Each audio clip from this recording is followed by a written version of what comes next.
action. And today in studio, I'm joined by very, very important guests who've come all the way. And they're here to tell us who they are and what it is that they do. So karibuni sana into the studio. Tuanze na wewe, David, maybe you can introduce yourself, tell us who you are, and what organization you're representing today. Thank you so much. So my name is David Kimani, and I'm the chairman of the Visionarians. We are a group of members who are located along Thika Road, that's Kahawa Sukari and Githurai 45, and we focus on 4 main agendas. That's climate smart agriculture, environmental conservation, climate change, and charity.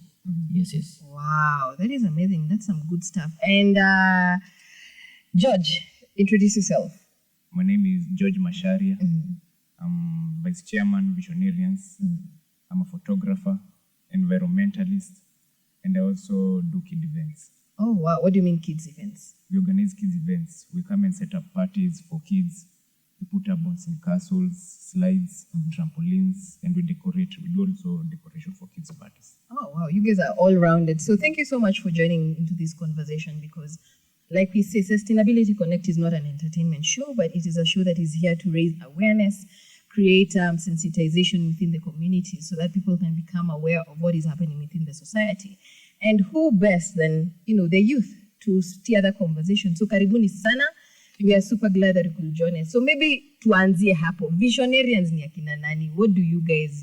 I know you said you focus on 4 key areas, but how many members are you and when was it founded? Okay, so currently we are 10 members.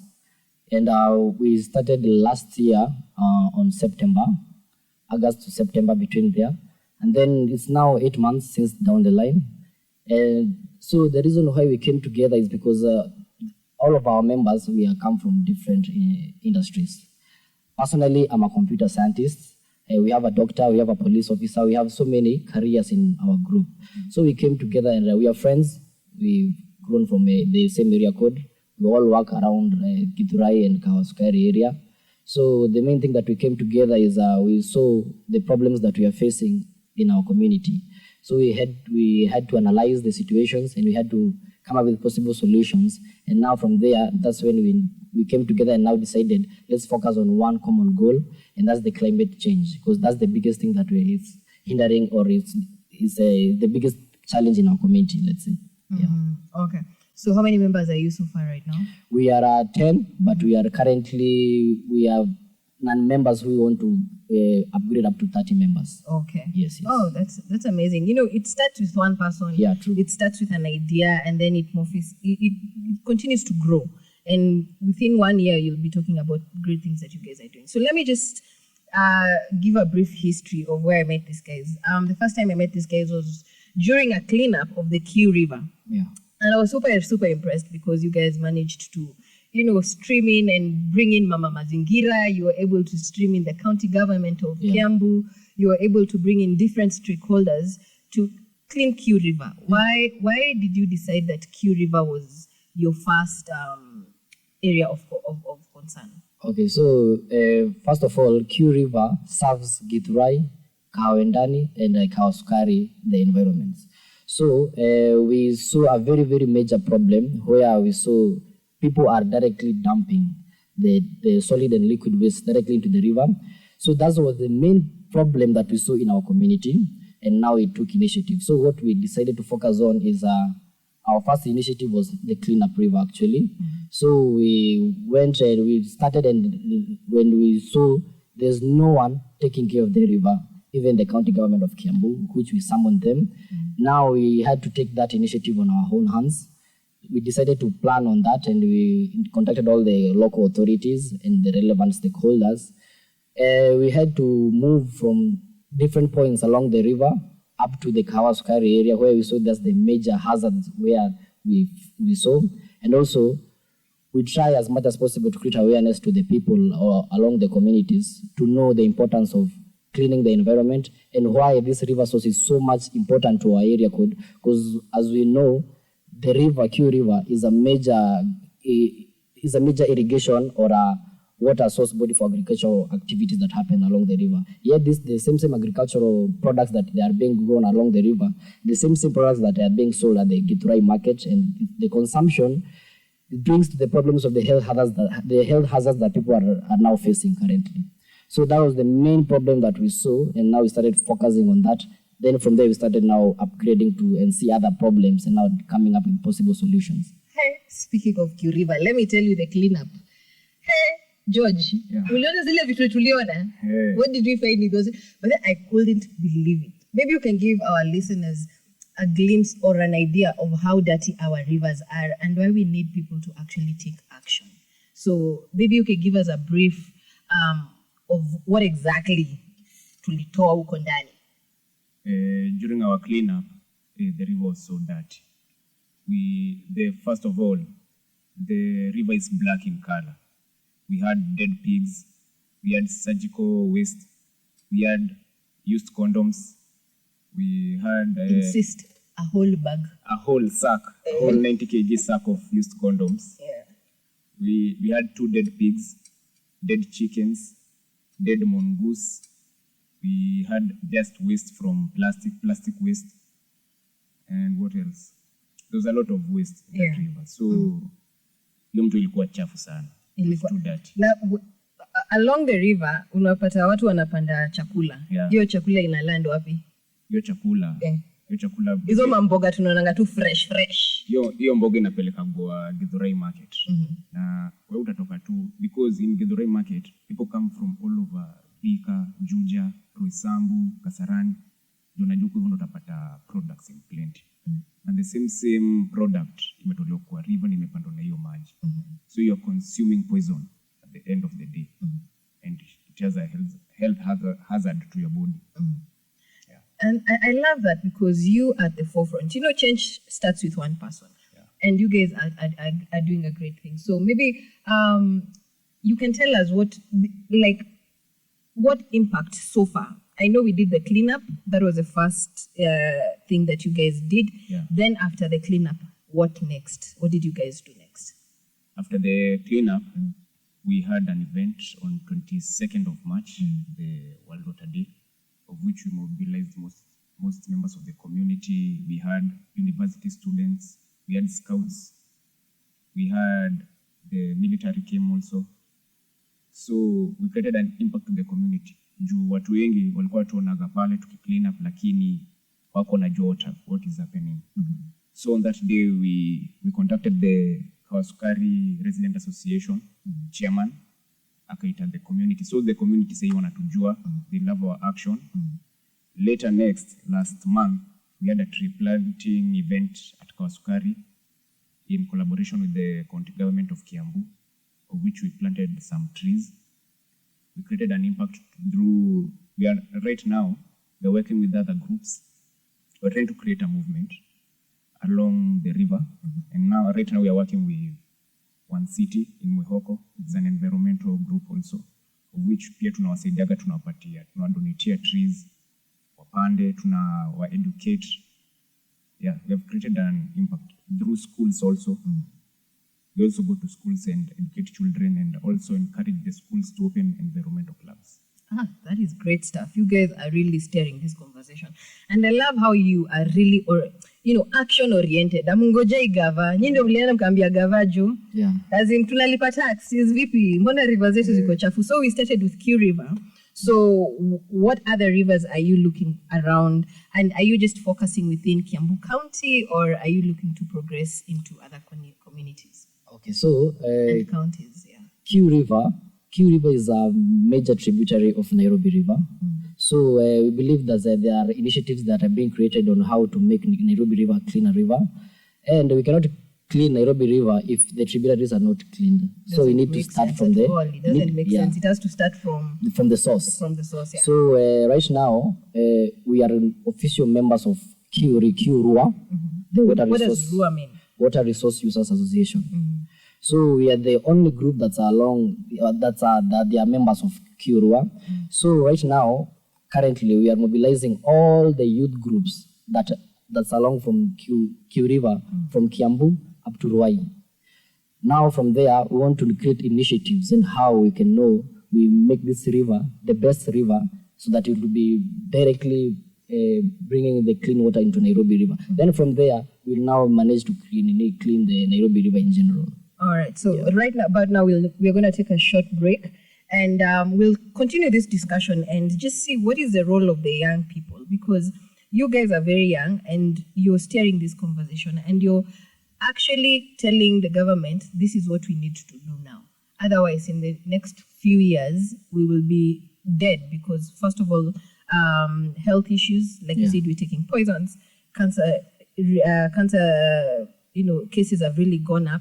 So we're going to be talking about what are some of the challenges that you're facing as visionarians, and mutuambie from there, what next? Sindio? Okay.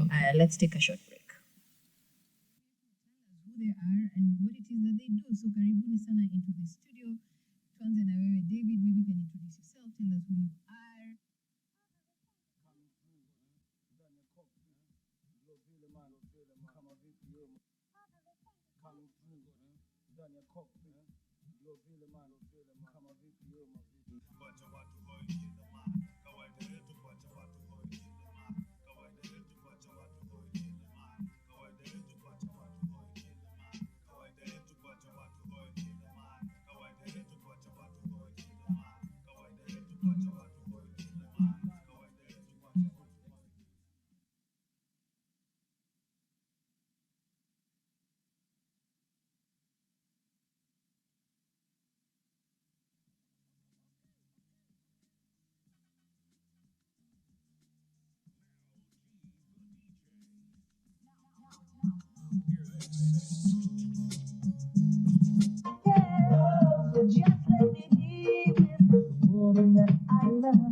Mysterious girl, I wanna get close to you. Oh, mysterious girl, move your body close to mine.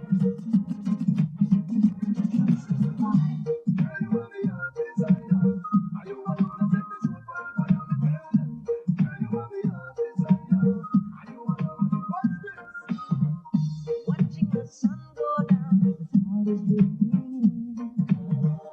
We can get closer now, feel breathing. 'Cause I'm looking in your eyes, feeling so alive. Girl, when you touch me, it's time to take it through the night. Girl, I wanna be with you. I wanna spend the night with you.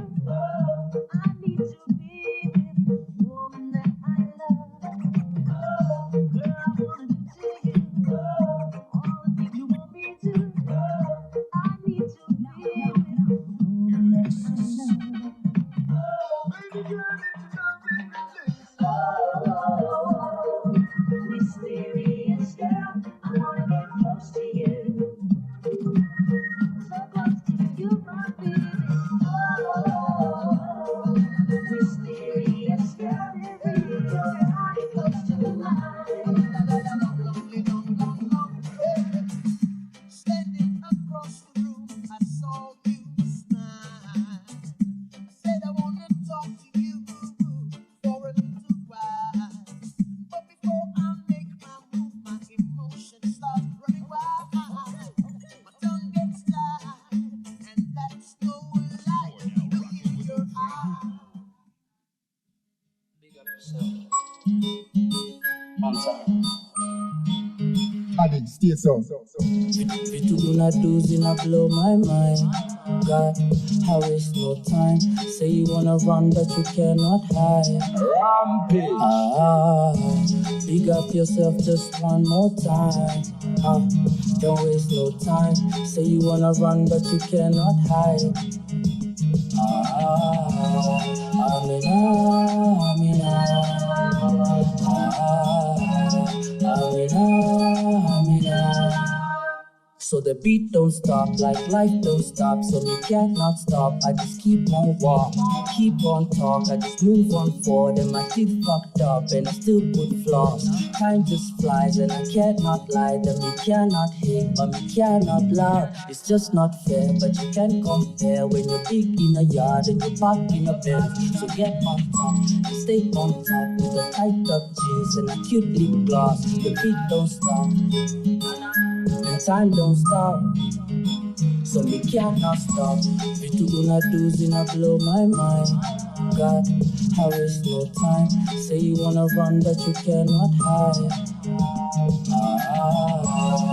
Amina, Amina. Amina, Amina. Forever grateful without you, mother grateful. Nasina duku tired ya meni tunuku. Skosi marupu daily wani blessing tupu. Na siezi kula omu ile mida mambo gumu. Spotezi nyena kwa minya na choni ngozi njia. Na nazimia kukaribia imani siwafifia. Nema nafadhila jenge maisha ya fanaka. Na kuja boss hakuna haraka. Wengine meka nimlezi shudia bala. Weli alisema mama dunia ina mambo. You keep on blowing my mind. I love the peace that I find. Hidden inside me, my God, ukola mambo. Wengine meka nimlezi shudia fura. Hakuda kanya mama dunia ina mambo. You keep on blowing my mind. I love the peace that I find. Hidden inside me, my God, ukola mambo. Vitu una do zina blow my mind. God, I waste no time. Say you wanna run, but you cannot hide. Amina, Amina. Amina, Amina.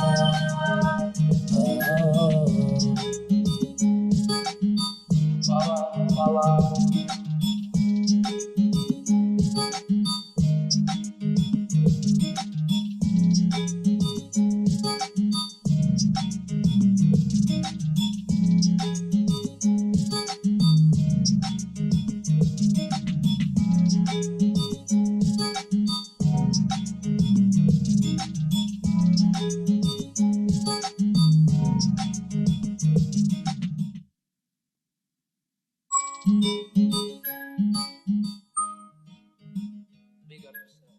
That is Napsi Uhuru with the song Amina, happening here on Icon Radio, your number one entertainment plug. Remember to join in the conversation on all our social media platforms. That is Icon Radio K on Instagram, on Facebook, and follow us on and also subscribe to our YouTube channel. That is Icon Radio K. And also you can live stream today's conversation with David and George on www.iconradio.co.ke. And also you can send us a short WhatsApp message telling us what it is that you think, the visionarians is doing different, and what, you'd want them, what advice would you give them as well? And what questions do you have for them? So you can text us on WhatsApp, that is +254 788 380030. So thank you so much, David. Thank you so much, George, for being part of the conversation. Nakukwa the lead in this climate action, because like we said, climate action just requires somebody to just do something. You just don't decide, watch as somebody else will do it. I remember Wangari Maathai once said, the right time to plant a tree is right now. So you can't start saying, hiyo si kazi yetu ama hiyo ni kazi ya gava, hiyo ni kazi ya vijana. And you've seen a problem and you're addressing that problem. So we're going to be continuing with this discussion and just find out what are some of the challenges that you guys have experienced. Unajua mkiklini hii rive, I remember the first time you guys didn't have PPEs. So you guys, what are some of the challenges that you've experienced in this particular agenda that you're focusing on? Some of the challenges. First, when we end up cleaning this river, Oh, ngoja kidogo. Sorry. Answer. Oh, okay. The first challenge we faced when we started the cleanup process, kwanza tulifanya our small pegging to the riparian land along the river. So the first problem, Q River inakuwaga very encroached. People live along the river, and that was the problem when it flooded. And when we were walking along the river, there are farmers, and those farmers were attacking mwingi huko, and they were walikuwa narusha threats. Nikuja huku sijui utakuitia nani nini. The second nini, the same people who are encroaching the river, they are dumping waste. There's a lot of waste. Those people living along the river hawana sewer system. All the waste, even human waste, inaingia hapo kwa mto. So the river is very dirty. The PPEs, we don't have PPEs for doing the cleanups. So right now we are really, that's a very major challenge. What are the challenges? So yeah, another challenge I would say is let me insist on the PPEs because since then tumekuwa tukijituma but we have no tools. So inajipata sisi wenyewe tunajua how can we sort that out. So that brings out to another challenge, which is the lack of funding or finances, in such a way that it's costing us, whatever we are doing in our projects, an extra income so that we can manage to fund the river or the cleaning up on everything and also planting the trees. Also, I would say another big issue, the biggest challenge also we have is more of the liquid waste that is being dumped into the river. And this last month we had a meeting with the National Environmental Complaints Committee and also the Kiambu County Government, the Environment Department, where we were discussing on how the Githurai drainage system, how it will be maintained properly. Because in reality, all the Kawendani, the Githurai 44 and Githurai 45, their sewage system is directly dumped into the river. So we were discussing the relevant possibilities or how we can come up with solutions to change the channel of the drainage system. Hiyo ilikuwa kivyake, the river ibaki river venye inafaa kuwa. So we are currently knowing the strategies on how we can properly manage that. Are they responsive when you go to the complaints committee and to the county government and then you're just asking, like, can it be divided? Are they willing to do that? Well, I would say the environmental committee are pushing that agenda. The county government, they are working on it, but I would say it's kind of slow. Yeah, and I want to make this initiative go faster at least so that the ecosystem, actually our main theme is reviving the ecosystem. And the ecosystem of this river, ilipotea kabisa tangu kitambo. There are no fish. Children used to swim in that river. And it used to be a very beautiful area. But sasa as we're looking at it, that's a sewage. Like literally, it's a sewage. So according to what happen hapo hivyo. So the main thing that we want to focus on is to know how the county government of Kiambu will focus more on Q River. Because Q River has served so many people actually, because the population in Githurai sub-county iko so kubwa, the same river is what is feeding people. So we really need to focus on that issue. All right. I also feel like another challenge is when you're looking for funding, is a lot of companies and a lot of organizations love or like, giving in kind. Is that something that you're looking forward to? Like, rather than give you money, if let's say we are a shoe making company or a boots making company, we'd give you maybe 30 pairs of boots or 30 pairs. Is that something that you're looking as a part of a problem, or is that part of a solution? Yeah, sure. So currently we are looking for sponsors, but we started last year, so we had to do the work to showcase that we are doing something before we start seeking for financing. So ilibidi tumejituma, tukajituka hiyo mzigo, tukachukua our own finance and our own money and our own energy and time to put that energy into cleaning up the river. Now we have something that to showcase. We have a project that's ongoing, and now we are at a point where we are seeking sponsors and donors to come on board tusaidiane sisi sote to clean hiyo mto, because it cannot start, haiwezi fanyikana watu 10 pekee, haiwezi fanyikana the whole community. Inahitaji other bigger partners so that we can make this thing successful. Okay, Q River is just one. I've heard about Gatharaini River. Yeah. Is that part of the plan? Yes.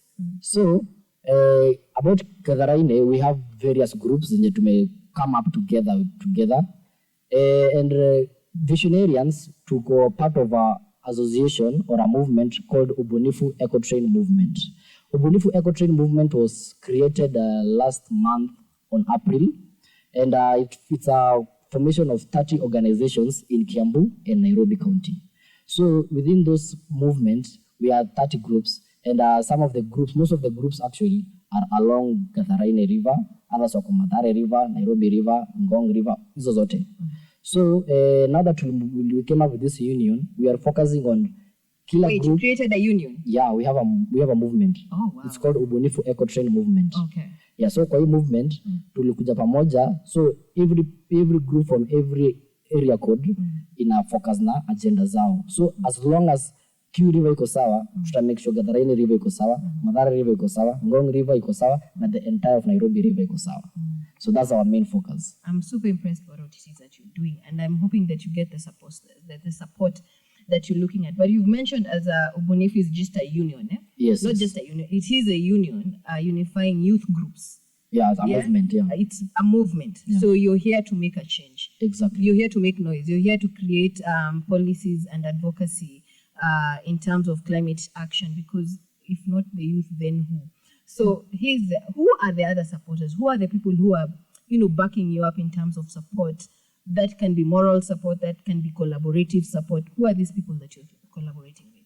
I would say first and foremost, we collaborating with the local authorities. Our local authorities wametusaidia sana in mobilizing and having a successful cleanups and planting trees. The other people are the county government of Kiambu, wametusikiza, and they are interested in our initiatives. We also worked with the Greens of Africa Foundation, specifically Mama Mazingira, Madam Jedida Wanyeki. Ametusaidia sana. She has empowered us on more about environmental. Ametufunza being environmentalists in general. Also, we have RCE Greater Nairobi. Wametusaidia sana in collaborating in other people, kuleta watu wote pamoja, because that's their main task. Also, Ubunifu Hub. Great shout out to Ubunifu Hub. Wametusaidia na skills, wametufunza. These are the people who taught us about climate change and climate action and climate justice.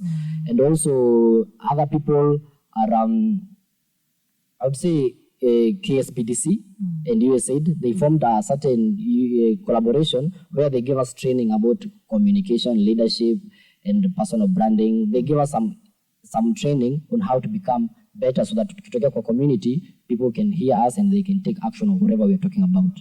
Yeah. That is amazing. So organizations are willing to sponsor you guys in terms of trainings, skills development, Exactly. in terms of just making your group much better. So what advice would you give to young people when wanasema manze hakuna jobs? Because I can see, like, from the collaborations that you're having, people are willing to support you guys. Yeah, sure. So I mean, they just need to see action.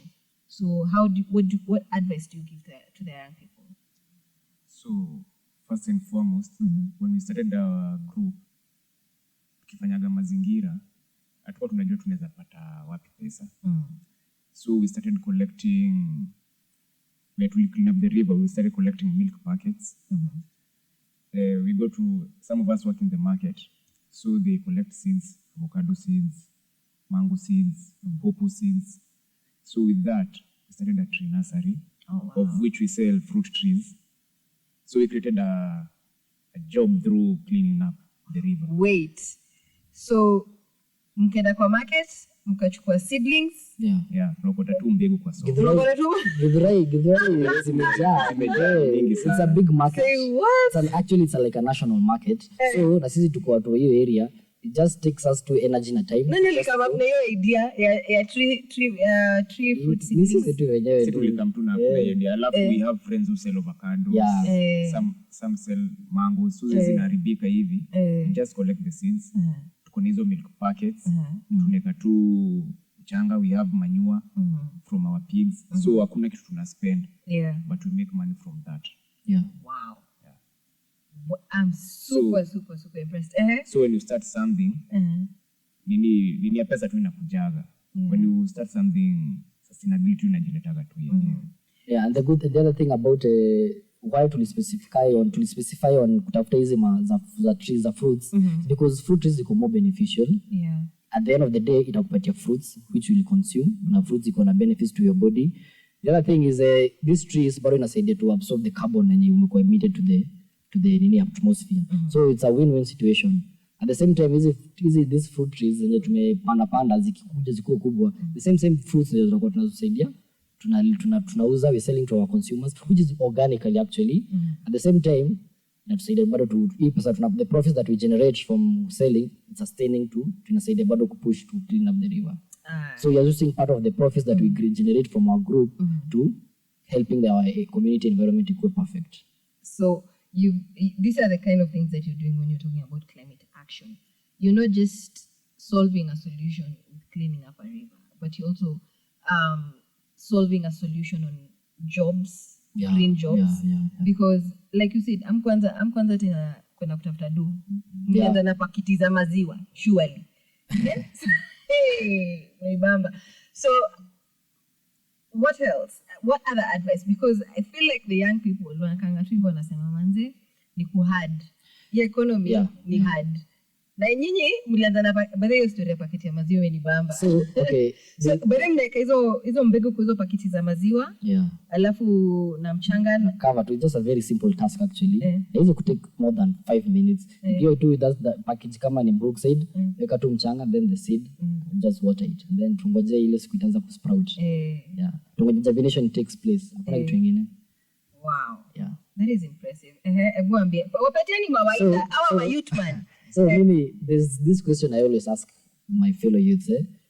Na naulizanga people, what is money? But I always, watu wanashindwa kujibu that question. Because every human being wants money.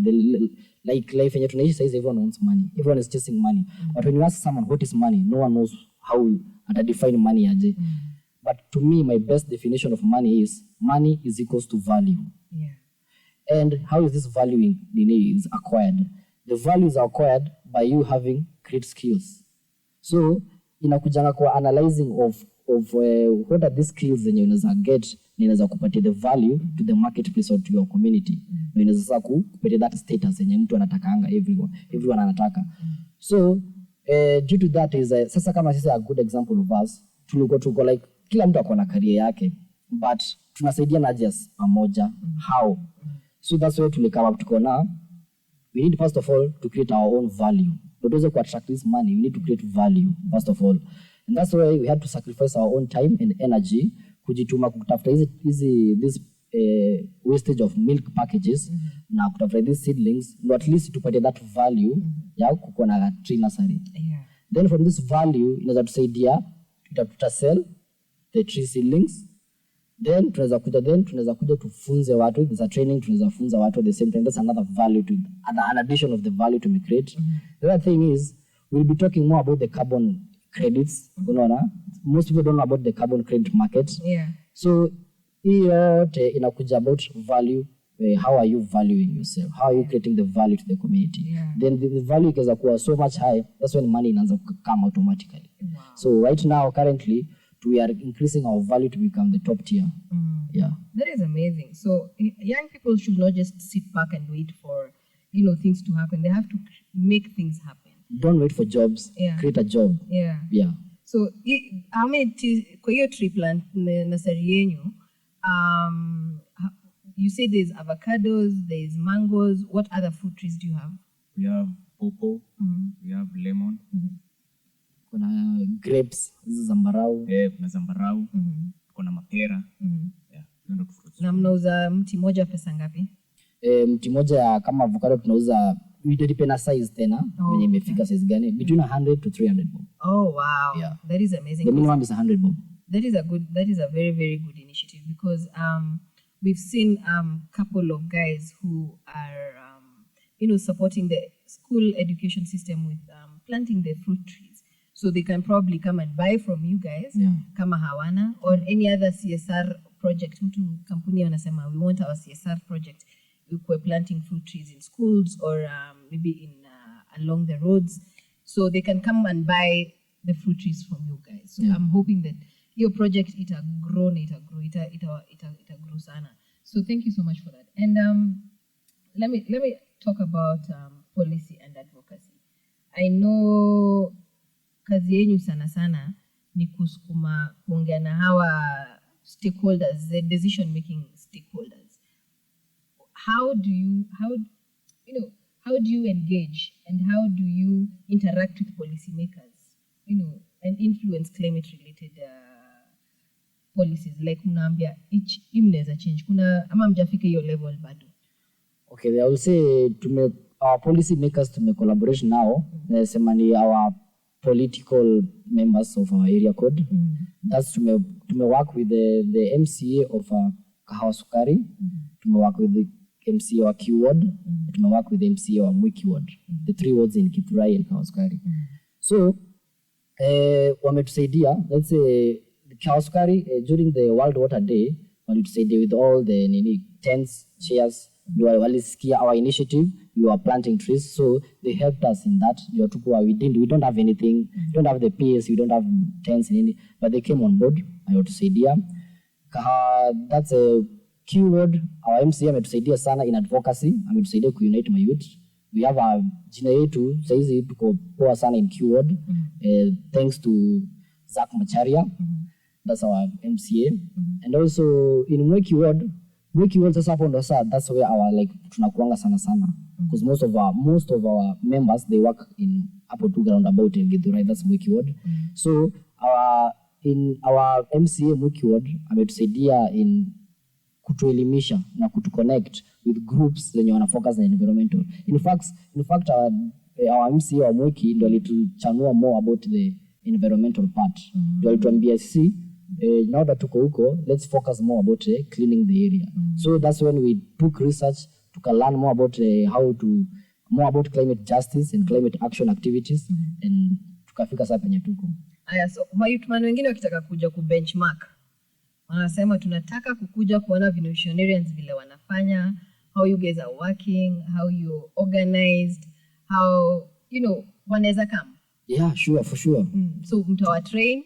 Yeah. Tuna training watu, tunafunza actually our first trainees ama tuna mentor, ni a group in Mwehoko inaitwa One City.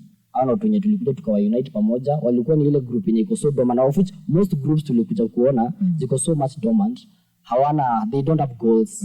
So tuna come up na goals na initiatives na tuna create schedules on what to do, like on a weekly agenda, monthly agenda. At least there is something that's taking place on a weekly basis and on a monthly basis. That is great, because that is actual actionable steps. Unajua si kuongea tu, unajua tunapenda kuongea sana, but we don't tunapenda make plans, lakini as it happen. So if you do that schedule for them, they are accountable to you guys. Mliosha, mlifanya hivi, mlipanda hizi miti. Like that is very, very good. I think that aspect of accountability is really great. Are you saying something? And I was saying, now that as visionarians tulikam tukakuwa part of the movement of Ubunifu Eco Train movement, at Ubunifu Hub, it's a space where youths wanaenda, they learn everything for free when it comes to climate justice. Yeah, that's Ubunifu Hub. Shout out to them. I want to all this knowledge, climate change and climate justice and climate advocacy. Oh, wow. So right now, if there's this young person akumahali, any side of Nairobi or environment of Nairobi, and as I make a point to visit Ubunifu Hub, maybe to start with. From there, as with professionals, the exact trainings. Ubunifu Hub wako hapo in Rosters, Thika Road. Yeah, so you can check them out. Yeah, and then sisi tunakama up servant, we come up na the eco train. So we are taking that initiative. Na sisi kama we are the members of QRUA, we are now creating another movement of QRUA. Where we want all groups along Q River to come on board, to kindly reach us and contact us, because we have so many projects tunaweza saidiana now. Because we cannot work together, because this river is so long, it's over 200 kilometers. So lazima tujue venye tutasort kutoka huko mwanzo from the source up to its mouth. Wow. Yeah. Wow. That is amazing. Do you feel like people don't know what you guys are doing? Yes, for sure. Yeah. We believe that. We can tell that due to our socials, and we love tunataka kila mtu go to our socials to follow us. On Facebook, we are the Visionarians. On X is the Visionarians. TikTok is the Visionarians. So kindly go and follow us on there, watch our content, learn, and also we can grow pamoja. George, watu wanajua ni nini mnafanyaga? Mimi Kenya naweza sema ni hivi, watu take seriously what we are doing. Like Vingo nasema, some of the farmers working along the river tunapanda miti, tunapata wamezing'oa tena. Yeah. So they are undermining our efforts. but naweza sema so far our progress, we are creating a name for ourselves. Wanajua wao ndio wale vijana wamekuja kuosha mtu. Yeah. So what happens to the people who are, wame encroach into the riparian area, whether for agricultural practices, when you're talking to your MCAs and your MPs, do you tell them that is a problem? Because they're like, we are feeding the nation, and then you're like, yeah, you're encroaching on the river, you're dumping waste. Like, how is that conversation happening? So we had a conversation with our local chief. Tukamwambia, by the way, we want to clean the river, we can't access the river. Lakini katuambia, unajua siwezi enda kusumbuana na watu huko. Yeah. Kukaendelea hivyo, lakini after venye kuliflood, by the way, watu walijitoa tu. watu walibebwa na maji. Hata the following day ulikuwa unapata a couch ya 3-seater ina float kwa maji hivi, na nyumba zilibebwa. So for now asi walijitoa hapo, na bado gava inafukuzwa watu kwa mto. Wow. Yeah. So that is now when you wanafanya agriculture kwa hiyo area. When you wanafanya agriculture nao, hata venye kulinyesha hivi, wenye walikuwa wamelima kwa mahindi na nini, zilibebwa na maji, na kuna wenye walikuwa wamefence along the river. Yeah. So fence zilibebwa na maji zote.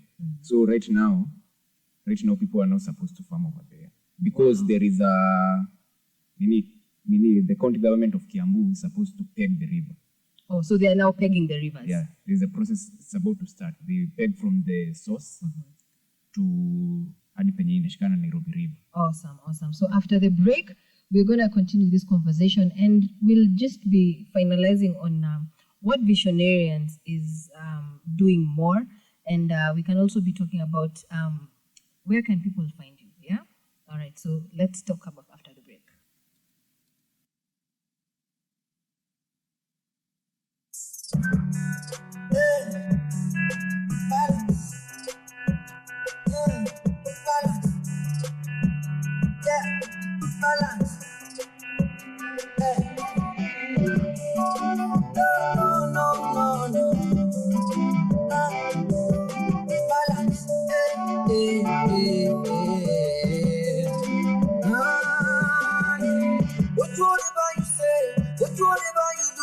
This life you have to measure everything in a balance. Kila uko nje, bakisha pesa nyumbani bibio, asikasirike papa balance. Usile nyama pekee, usile mboga pekee.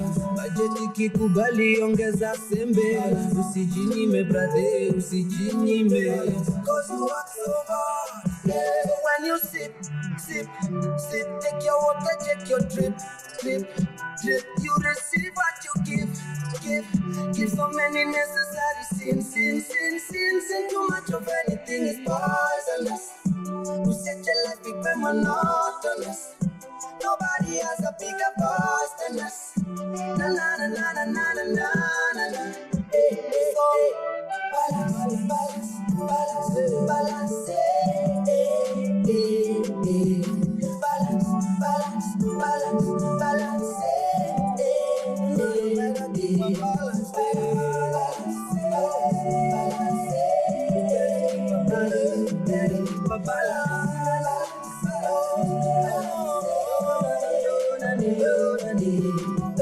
Usijinyonge no stress, watch your body to bless. Always hope for the best, mental. Usiweke pesa kwa wallet, usiweke pesa kwa mattress. Ukiweka kwa bank, we ukumbuke. Tengeneza relationships, human currency. Iwe ni situationship ama mapenzi. Isikushinde brother, hiyo ni simple. Isikushinde karada sana when you sip. Take your water, take your drip. You receive what you give so many necessary sins, and too much of anything is poison. Such a life become monotonous. Nobody has a bigger voice than us. Na na na na na na na.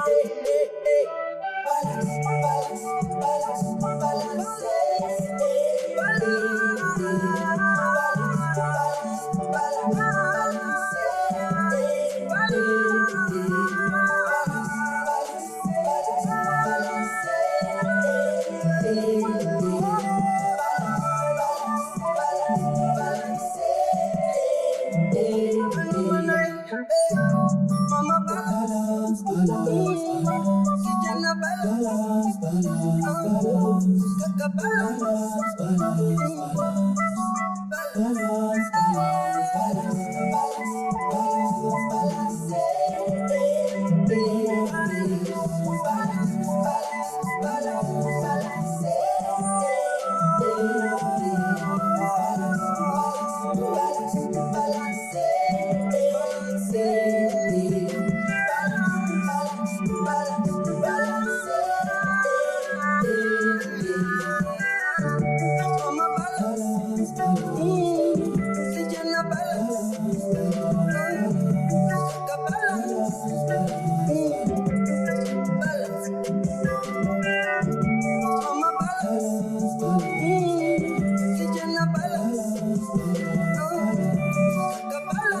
That is Savara with the song Balance, happening here on Icon Radio, your number one entertainment plug.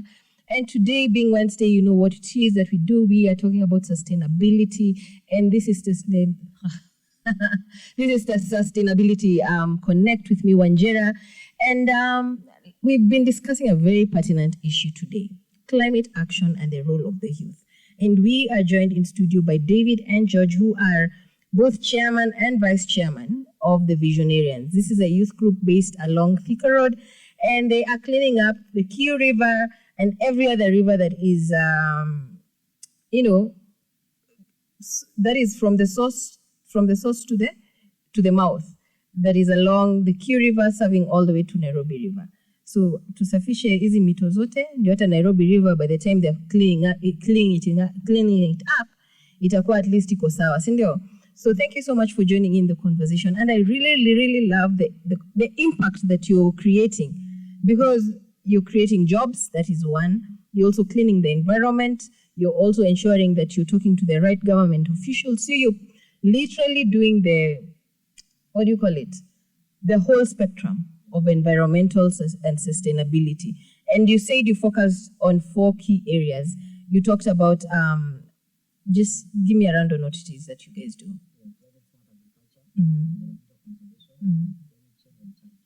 Awesome. So, sorry, take that back again. Probably tell us what it is that you guys do.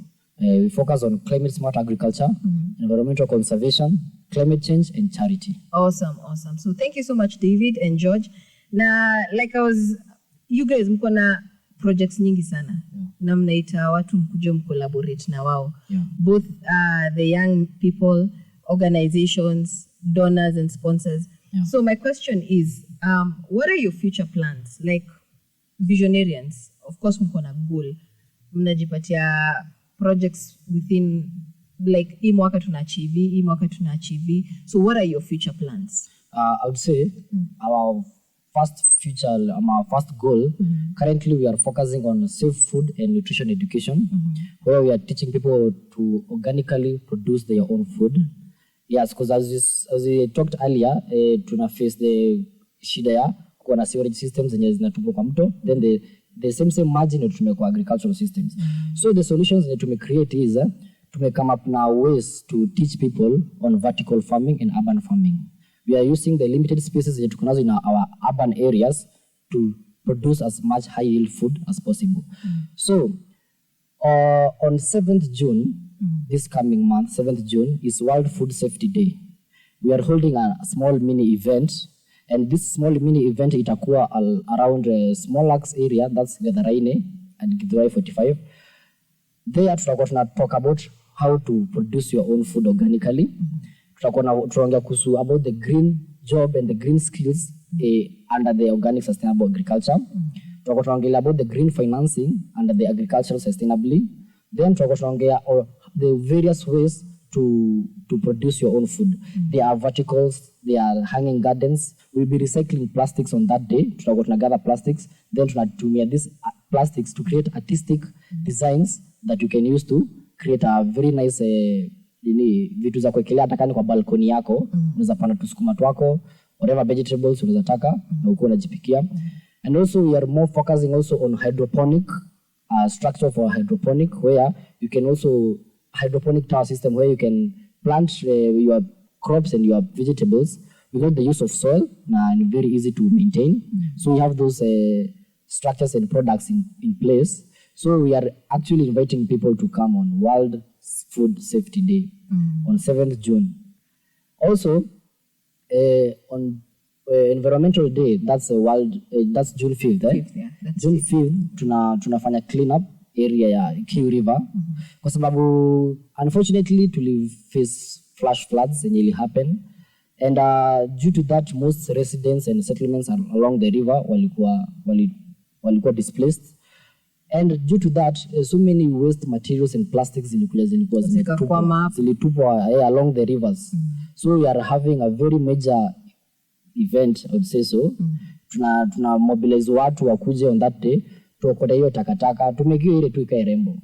Yeah. Na tupande miti on the same day. Yes. So watu wakuja na gumboots. Yeah, watu wajipange. Siku ni siku ya ground. Kuja na gumboots, kuja na gloves, because the cleanup exercise, my friend, is not a sight to behold. It is a very dirty and tiresome kind of work. So you guys are really, really doing very well. Yeah. Mnasaidia sana. So future plans, zenyu? So in the next few years, we are planning to establish a recreational park along the river in Kawasukari. Oh yeah, I remember that. Yeah. We're planning on planting trees, tuwekele kanyasi hivi. We're also planning to put up a hub where youth can come and learn stuff from art,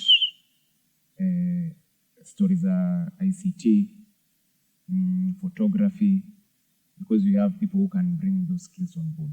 Oh wow. So we want it to be a space for youth and the younger generation. So we can teach them about environmental change. We can cooperate na stories, anything you want to learn from there. Yeah. Wow. You wanted to add something? No, I wanted to emphasize on that. Yeah, tunataka that area ikuwa very okay. Kawasukari is a very posh area. It's a prestigious area.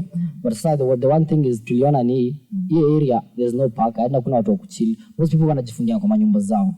So us coming up with this Visionarians Park is where people can come. They can do their outdoor activities. Watu wanaweza kuwa wanakuja wanapataniana area, unaona. At least inaleta community na kwa more together as one. Hapo tu kwa kamtu tu. Wamechill, And then there's this something called mental clarity. You know, when you just going kwa mto, then there are trees nini, that ambience nini environment, inafanya ngatu una feel hata kama kuna some depression or whatever you're thinking or some stress inaisha. So we want to help that in bado tuna focus bado na mental wellness. So we believe us creating this Visionarians Park teleta mental wellness to most people. Na bado mtu mwenye ana feel maybe anaweza taka kushare thing, maybe anataka learn something, anaweza kuja tu learn pamoja, na tufunzane sisi sote. Oh, great stuff that you guys are doing as visionarians. And we know that, whatever it is that you believe that you can achieve, you can actually achieve it. So your ideas, your agenda, uko ndani mnapigananga by the kwa group. My ideas. Yeah. Ideas like every other family, yeah? So thank you so much for being part of the conversation. What is your call to action? What is your last word to the people who are listening to us? My call to action is sisi kama vijana and the younger generation, let's take more focus on our environmental conservation. And as we are taking care of our environmental conservation, also take care of our own bodies. Whatever you're consuming, make sure it's organically, it's safe for your own consumption. Because yes, when you take care of the environment, you're doing these good things for the community, but you're not taking care of your own body. So it comes down to whatever you're consuming to your own body. Then from there, then to clean your small environment. Exactly. Actually, when it comes to kuwa msafi, inaanzianga na kwenye wewe unaanza kwako, kwa nyumba yako. Once nyumba yako iko safi na wewe mwenyewe uko msafi nini, then let's project that to the outer space, unaona. Let's project that to the areas, to our natural resources in our own communities. Let's protect that, and also let's embrace the green skills. Let's embrace green jobs.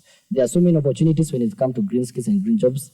I would also tell people to take their time to really focus on green skills, so that from we shall learn about the green skills, that's where their value will become more higher. And then from there, opportunities will be attracted to them. Okay. Yeah. All right. George, what is your final parting shot? Mimi naweza ambia mavijana wenye wako mtaani, wako home, wanasema wana job. Naweza sema mshikane, form group, because when brains come together, huwa mna come up na things.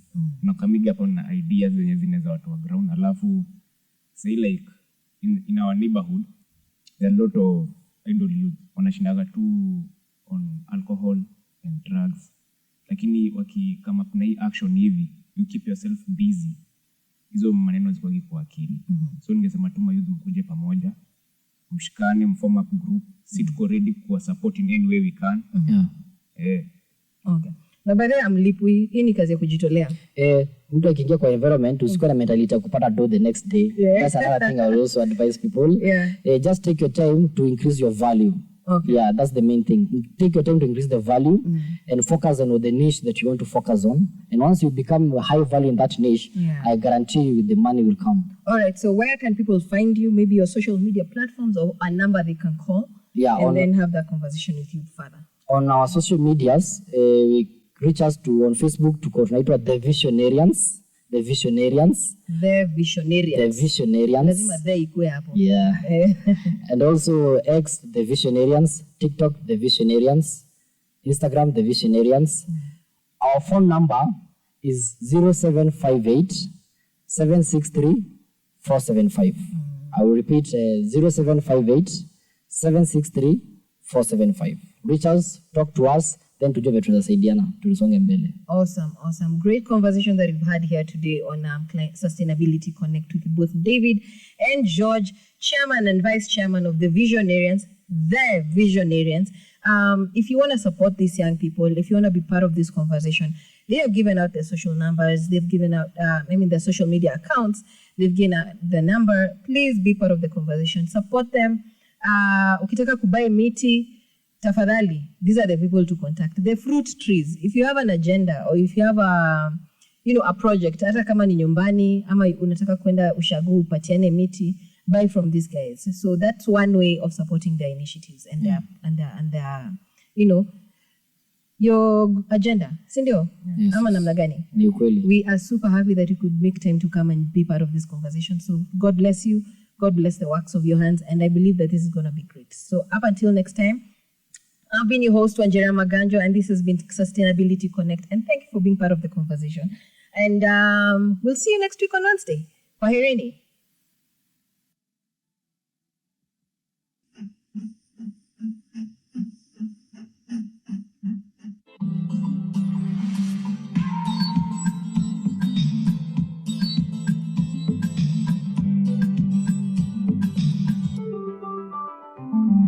Steady rocking on the midnight train.